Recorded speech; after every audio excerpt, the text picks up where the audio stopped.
Tapi tetap nggak pernah disebut kalau kerajaan Siam nih pernah diekspansi sama Majapahit. By the mid-14th century, Majapahit's tributary states were said to stretch. Dan kalau menurut gue sendiri, kenapa narasi ini salah, itu tuh alasannya ada dua. Pertama, jadi di video gue ngebahas kenapa Thailand nggak pernah dijajah, banyak banget komen yang bilang, kata siapa nggak pernah dijajah? Dulu kan Thailand dikuasai kerajaan Sriwijaya. Nah, ini menarik buat bahan diskusi nih. Soalnya, sepengetahuan gua, kekuasaan Sriwijaya tuh nggak pernah nyampe nguasain Thailand. Tapi emang kalau nggak salah, di sekolah-sekolah kita, diajarinnya tuh kebanyakan tuh kayak Sriwijaya adalah kerajaan maritim besar yang wilayahnya membentang sampai Malaysia dan Thailand. Kebanyakan diajarinnya kayak gitu kali ya. Dan gara-gara ini menurut gua orang-orang nih jadi kayak salah kaprah nih. Jadi ya udahlah, sekalian ntar kita diskusi di komen. Mungkin lu punya catatan sendiri versi Sriwijaya yang nguasain sampai Thailand. Ini gue bikinin yang versi nggak nguasainnya. Jadi ya udah kalau gitu, ayo langsung aja kita bahas apa benar Sriwijaya pernah nguasain Thailand. Majapahit juga nanti kalau sempat kita bahas lah di Learning by Googling. Biar lebih kebayang gimana sebenarnya hubungan antara Sriwijaya sama Thailand, kita harus tahu dulu nih sejarah masing-masing kerajaannya. Kita bahas masing-masing timeline-nya, jadi ntar kita bisa bandingin nih. Di abad sekian di Sriwijaya itu begini, di abad sekian di Thailand itu begini. Enak ntar jadi bandinginnya. Jadi awalnya para peneliti tuh nggak tahu kalau ada wilayah yang namanya Sriwijaya. Nama Sriwijaya tuh awalnya dikira nama raja. Karena kan emang kalau di teks-teks kuno, kata Sri itu biasanya dipakai buat gelar kebangsawanan. Artinya tuh kurang lebih kayak paduka atau yang mulia. Jadi ya kata Sriwijaya tuh awalnya dikiranya artinya tuh yang mulia Wijaya. Sri Wijaya. Yang mulia Wijaya. Sampai akhirnya di tahun 1918, George Coates, seorang arkeolog dari Prancis, dia jadi orang pertama yang sadar kalau Sriwijaya ini ternyata adalah nama tempat, bukan nama orang. Kalau berdasarkan penelitian yang dilakukan sama Pusat Penelitian Arkeolog Nasional, asal-usul Sriwijaya ini bisa ditarik sampai abad ketiga Masehi. Waktu itu diduga udah ada kompleks pemukiman di daerah pesisir timur Palembang, yang sekarang dikenal sebagai situs air Sugihan. Nah, kompleks pemukiman inilah yang dipercaya sebagai asal-usulnya Sriwijaya. Terus di abad ke-7, Ising, seorang biksu dari Cina, dia nulis pengalaman perjalanannya belajar agama Buddha. Dan di tulisannya, Ising ini nyebut sebuah sekolah agama Buddha di Silifosi. Dan akhirnya ketahuan kalau Silifosi ini adalah penyebutan resmi Cina buat Sriwijaya. Terus kalau dari prasasti yang ditemuin dan dikaitin sama Sriwijaya sendiri, kemungkinan besar Sriwijaya ini eksis dari tahun 600-an sampai akhir tahun 1100-an. Lumayan lama juga ya.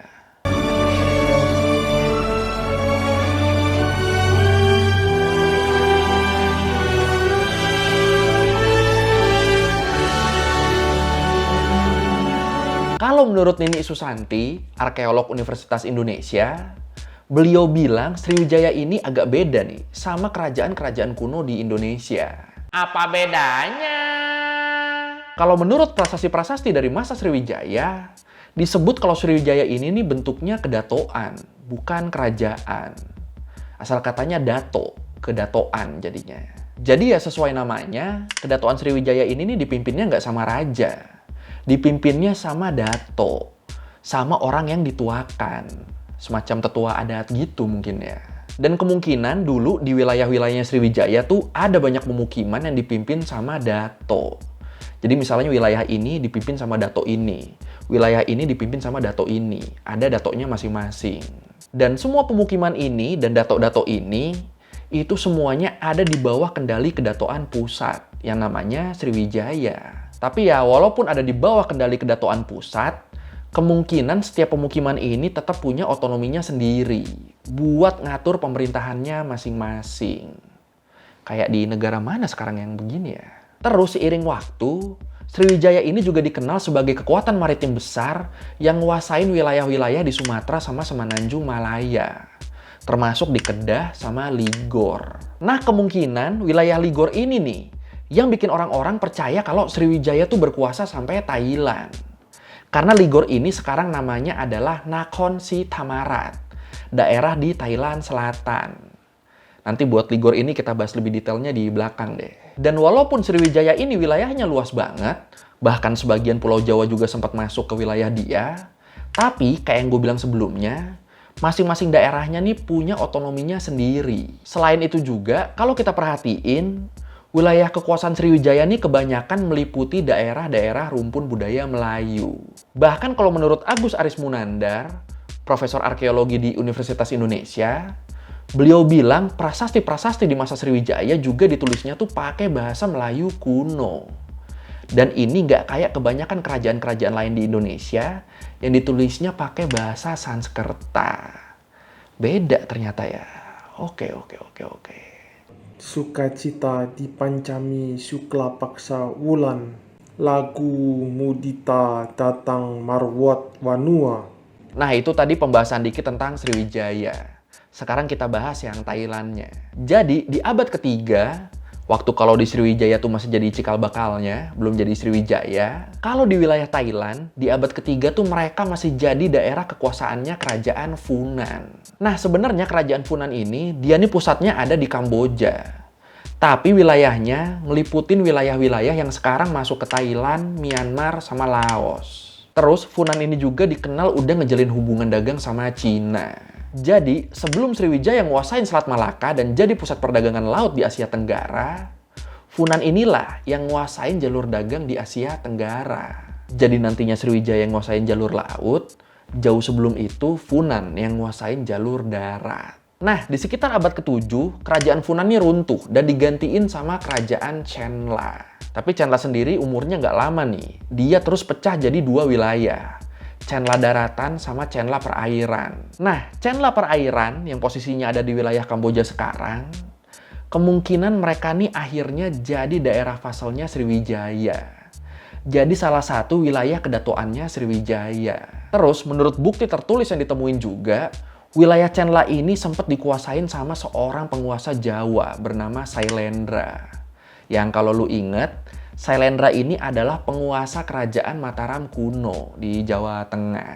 Nah, dipercaya keruntuhan Funan dan pecahnya Chenla ini juga yang jadi salah satu faktor Sriwijaya bisa berkuasa di lautan Asia Tenggara. Sampai nguasain jalur vital perdagangan di Selat Malaka. Kerajaan Chenla sendiri, dia ini sebenarnya periode berdirinya tuh nggak lama. Karena di abad ke-9 kerajaan Hamar berdiri. Dan dalam waktu singkat, mereka berhasil nguasain wilayah-wilayah yang dulunya jadi wilayahnya Funan sama Chenla. Jadi kalau Sriwijaya tadi adalah penguasa lautan Asia Tenggara, nah Hamar ini dia adalah penguasa daratan Asia Tenggara. Ya lu bayangin aja, wilayah kekuasaan kerajaan Hamar ini dulu tuh meliputi wilayah-wilayah yang sekarang jadi Myanmar, Thailand, Laos, Kamboja, sama sebagian Vietnam. Bahkan wilayah Yunan yang sekarang jadi punyanya Cina, dulu juga masuk jadi wilayahnya kerajaan Hamar. Dan di masa jayanya, bahkan kekuasaan kerajaan Hamar ini lebih gede dari kerajaan Bizantium di Eropa. Waduh, ngeri juga ya. Singkat cerita, kekuasaan kerajaan Hamar ini makin lama makin melemah. Dan jadi banyak wilayah mereka yang akhirnya melepaskan diri dan ngebentuk kerajaan-kerajaan sendiri. Dan salah satu yang lepasin diri ini adalah Sukhothai. Kerajaan pertama yang dibentuk sama orang-orang Thai. Ini kalau lu lihat tulisannya kayak kurang H nih Thai-nya. Enggak ya, dulu namanya emang begini, tulisannya emang begini. Siapa tuh orang-orang Thai? Kalau menurut Britannica, orang-orang Thai ini aslinya adalah kelompok masyarakat yang hidup di sekitar sungai Yangtze di Cina. Tapi di sana mereka dapat diskriminasi dan terus tergusur sampai ke wilayah Cina Selatan. Sampai di sekitar abad ke-8 sampai abad ke-10, diduga kelompok orang Thai ini mulai masuk ke wilayah Asia Tenggara. Khususnya di wilayah yang sekarang meliputi Thailand, Laos, sama Myanmar. Nah, kelompok orang Thai di Sukhothai inilah yang kemudian mendeklarasikan diri merdeka dan berdiri sendiri sebagai sebuah kerajaan di sekitar tahun 1238. Nah, ini menurut gue penting nih buat kita ingat nih. Tadi kan Sriwijaya berdirinya tuh sampai sekitar tahun 1100-an. Di sisi lain, Sukhothai yang jadi cikal bakal Thailand sekarang, itu baru berdiri di tahun 1238. Terus, nggak lama habis Sukhothai berdiri, di awal abad ke-14, berdiri kerajaan Ayutthaya yang berpusat di sekitar sungai Chao Phraya. Jadi, Sukhothai nguasain wilayah utara, Ayutthaya nguasain wilayah selatan. Dan gak lama abis Ayutthaya berdiri, di tahun 1378, Ayutthaya ngeluncurin ekspedisi militer ke Sukhothai dan bikin Sukhothai jadi ada di bawah kendali Ayutthaya. Jadi, utara sama selatan semuanya sekarang jadi Ayutthaya. Here, Utong installed himself as King Rama Tibodi I and called his capital Ayutthaya. Terus di sekitar tahun 1440-an, Ayutthaya ini juga berhasil ngambil alih wilayah Ligor. Ada yang ingat Ligor ini apa? Iya bener, ini Ligor yang sempat jadi wilayahnya Sriwijaya tadi. Akhirnya ini diambil alih sama Ayutthaya. Dan dari sinilah asal mula wilayah Thailand yang sampai ke wilayah Thailand Selatan. Yang sebenarnya itu adalah wilayah Melayu. Sayangnya, di abad ke-18, kondisi politik di internal kerajaan Ayutthaya ini memburuk. Dan ini bikin kerajaan sempat kepecah dan masuk ke masa-masa terburuknya. Sampai akhirnya di tahun 1760, kerajaan Ayutthaya ini dapat serangan dari Burma. Dan di tahun 1767, ibu kota Ayutthaya akhirnya berhasil ditembus. Dan dibakar udah sekota-kota di situ. Terus dari situ Ayutthaya dikuasai sama Burma selama beberapa bulan. Sampai akhirnya di tahun yang sama, Raya Taksin, mantan gubernur Provinsi Tak, dia berhasil ngehimpun kekuatan dan ngusir orang-orang Burma dari wilayah kerajaan Ayutthaya. Terus abis berhasil ngusir orang-orang Burma, Taksin mendirikan dinasti Chonburi dan ngangkat dirinya sendiri jadi raja di sana. Terus habis itu Taksin juga berhasil nyatuin lagi wilayah-wilayah kekuasaan Ayutthaya yang sebelumnya sempat kepecah belah. Jadi balik lagi tuh di sini wilayah Siam, kayak di eranya Ayutthaya. Kok gue ngerasa pernah ngejelasin ini ya? Di video yang mana ya? 15 years after the fall of the city, a new capital was built 80 kilometers downstream. It was created in Ayutthaya's image. And that city is Bangkok. Tapi sayangnya, walaupun dianggap sebagai pemimpin yang berhasil nyatuin Siam, Raja Taksin ini dianggap mulai bertindak seenaknya. Sampai akhirnya Raja Taksin berhasil dikudeta sama jenderalnya sendiri, Jenderal Tong Duang. Di sini Raja Taksin dituduh gila, dikudeta, dan dieksekusi di tahun 1782. Dan ya udah, abis itu Jenderal Tong Duang jadi raja dengan nama sebutan Rama I. Dan dimulailah dari situ era kerajaan Ratanakosin atau dinasti Chakri yang terus berlanjut sampai sekarang. Sekarang kan udah sampai Rama 10 ya. Oh, inget gue pernah ngejelasin ini tuh di video yang ini. Video yang ngejelasin raja-raja di Thailand dari Rama 1 sampai Rama 9. Pantas pernah ngerasa jelasin gue ya. Ternyata lupa bisa jadi marketing loh.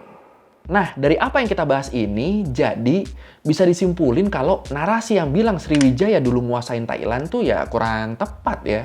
Dan kalau menurut gue sendiri, kenapa narasi ini salah, itu tuh alasannya ada dua. Pertama, Sriwijaya sama Thailand atau dulu Siam, itu tuh eksis di waktu yang berbeda. Sriwijaya tadi kan diperkirakan udah ada dari abad ke-5 sampai 6 Masehi. Dan tulisan tentang Sriwijaya sendiri yang ditulis sama biksu Cina tadi itu berasal dari abad ke-7.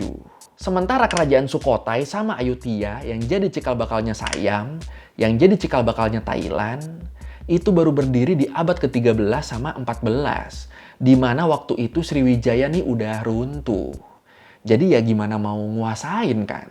Terus sebelum Sukhothai muncul juga kan di wilayah itu tuh berkuasa kerajaan Hammer yang nggak pernah tunduk sama Sriwijaya. Jadi intinya bahkan sebelum cikal bakal Thailand muncul pun, Sriwijaya nggak pernah nguasain wilayah itu. Ada penguasa lain di wilayah itu. Terus alasan yang kedua, karena wilayah kekuasaan Sriwijaya ini dominannya adalah wilayah Melayu. Termasuk Ligor tadi, yang sekarang emang jadi wilayahnya Thailand. Tapi ya perlu kita ingat lagi nih, kalau Ligor ini masyarakatnya tuh adalah orang-orang Melayu. Makanya dulu masuk jadi wilayahnya Sriwijaya. Dan Ligor sendiri baru masuk jadi wilayahnya Siam waktu Ayutthaya berhasil ngambil alih Ligor. Nah, jadi yang disebut di sekolah-sekolah kalau Sriwijaya tuh berkuasa sampai Thailand, kemungkinan ya gara-gara Ligor ini. Orang-orang nerimanya full Thailand dikuasain sama Sriwijaya. Padahal enggak. Pas diambil alih sama Sriwijaya, pas jadi wilayahnya Sriwijaya, Ligor tuh belum jadi wilayahnya Thailand. Malah sebenarnya di sini Thailand nih yang berhasil ngambil alih bekas wilayahnya Sriwijaya. Jadi sebaliknya sebenarnya malah. Tambahan dikit, gue sempat dapat pendapat yang bagus banget nih. Jadi kemarin ada yang DM gue dan bilang kalau Thailand tuh pernah jadi wilayahnya Sriwijaya. Karena di Thailand Selatan ada prasastinya kerajaan Sriwijaya. Oke, gue jelasin nih. Bener, ada prasastinya Sriwijaya. Dan prasasti ini namanya Prasasti Ligor.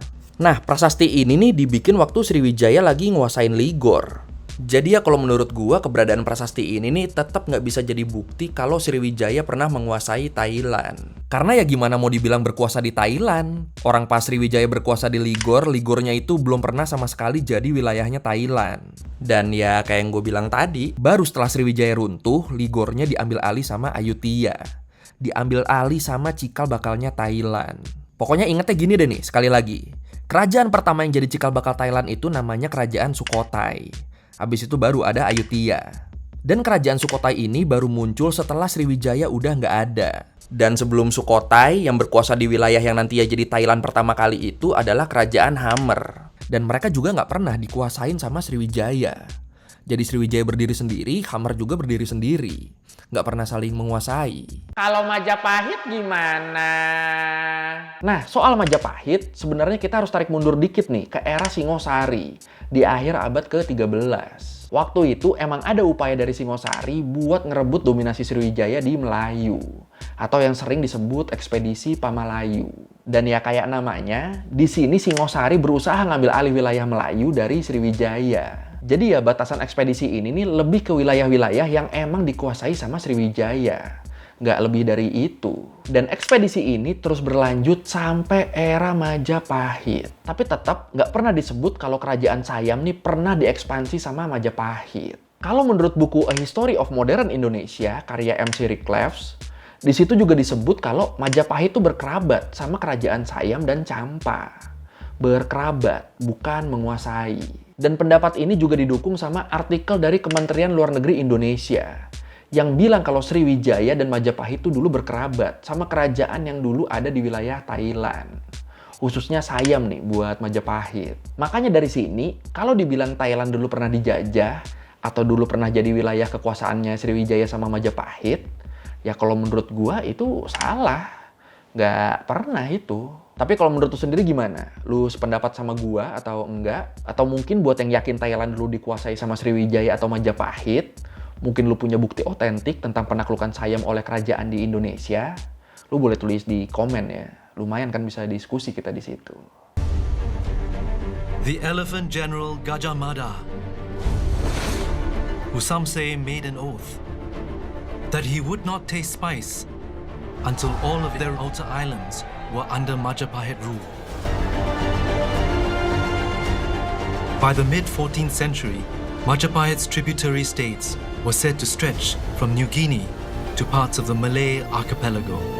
Oke, sekian dari Megulking kali ini tentang Thailand yang nggak pernah jadi wilayahnya Sriwijaya ataupun Majapahit. Kalau lu merevisi kali gue udah salah, atau lu mau nanya, atau lu mau nambahin yang ada di video, bisa lu tulis di komen, kita diskusi di situ kayak biasa. Sekali lagi, thank you udah nonton, jangan lupa like, comment, subscribe. Bye!